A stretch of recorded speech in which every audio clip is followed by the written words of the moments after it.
Guys আজকে এই গাড়িটা ডাম্পার গাড়িটা এমন ভাবে উল্টিয়ে কেন আছে তোমরা সবই দেখাবো আমার ব্লগ ভিডিওতে, কিন্তু আমার ব্লগ ভিডিওটা পুরো দেখো তাহলে দেখতে পাবে। আর গ্যাস একটা কথা বলতে তোমরা ভুলেই গেছি, কালকের ব্লগটা বলতে ভুলেই গেছি। কালকের ব্লগটা হচ্ছে 34, আজকের ব্লগটা 35। তো চলো গাইস আজকের ল্যাব জার্নিটা শুরু করা হোক। তো হ্যালো গাইস, আমি কিন্তু সকালবেলা উঠে কিন্তু বাঁশের ঝাড়ে কিন্তু একটা বাঁশের এক্সপেরিমেন্ট ভিডিও করতে চলেছি। তোমরা এই ভিডিওটা দেখেছো অনেকে, এক্সপেরিমেন্টটা দেখাই কিন্তু আমার চ্যানেলটা ফলো এবং সাবস্ক্রাইবটা করে নাও। তারপরে গাইস ওদিক থেকে আসলাম আর এই ভাইটা পেয়ে নিয়ে, আর এই ভাইটার সঙ্গে আমরা কি মজা করছি দেখো। ধারণা চলে বুঝে ধরবো, বুঝে ধরাবি ধরবো ধরবো।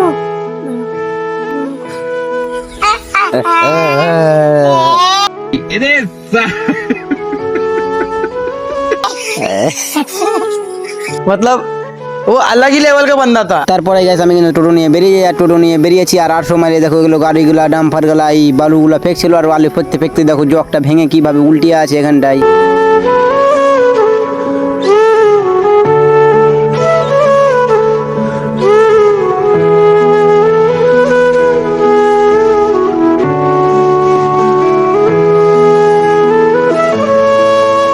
তারপরে গেছে আমি বাড়ি চলে আসি, আর বাড়ি এসে কিন্তু গরুর জন্য সানি টানি গুলো কাটতে লেগে গেলাম। এখানটায় বাড়িতে বাজরা রাখা ছিল, বাজরাগুলো কিন্তু কাটতে লেগে গেলাম গরু খাতুক, তার জন্য সানি টানি কেটে গেছে। আমি কিন্তু এখানটায় বাড়িতে কিন্তু জিম টিম করতে লেগে গেলাম। বাড়িতে কিন্তু দাদা ডাম্বল কিনেছিল, ওগুলো নিয়ে কিন্তু বাড়িতে জিম করতে লেগে গেলাম। সানি টানি কেটে গেছে, আমি কিন্তু বেরিয়ে গেলাম হাঁটতে হাঁটতে বাগানের দিকে। আর বাগানের দিকে যাবো না গাইস, আজকে যাবো একটা গ্রাম, ওইদিকে চাঁইপাড়ার দিকে ফুটবল খেলা হয়, ওখানটা কিন্তু যাবো আমি আর এই ভাতিজাটা। তো গাইস ফাইনাল এখানটায় চলে আসলাম, আর দেখতে পাচ্ছ এখানে কিন্তু ছেলেবেলেরা সবাই খেলছে এখানটায় ফুটবল, তার জন্য ওদের একটু ভিডিও নিয়ে নিলাম, তোমাকে একটু দেখিয়ে দিলাম। গাইস আমিও কিন্তু গাইস অনেক দিন থেকে ফুটবল খেলিনি, মিনিমাম 3-4 মাস থেকে কিন্তু ফুটবল খেলিনি। তো আমি এখানটায় শুধু দাঁড়িয়ে দাঁড়িয়ে দেখছিলাম, ওরা শুধু খেলছিল।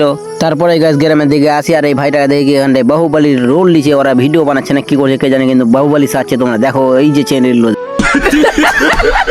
তারপরে গেছে আমার ছোট ছোট ফ্যান ফলোয়ার গুলোকে পেয়ে নিয়ে, আর এখানটা কিন্তু বাহুবলী আমার সঙ্গে হাত মিলাচ্ছে না। দেখতে পাচ্ছ বাহুবলী যেমন তেমন লোকের সঙ্গে হাত মিলাবে না। मतलब वो अलग ही लेवल का बंदा था।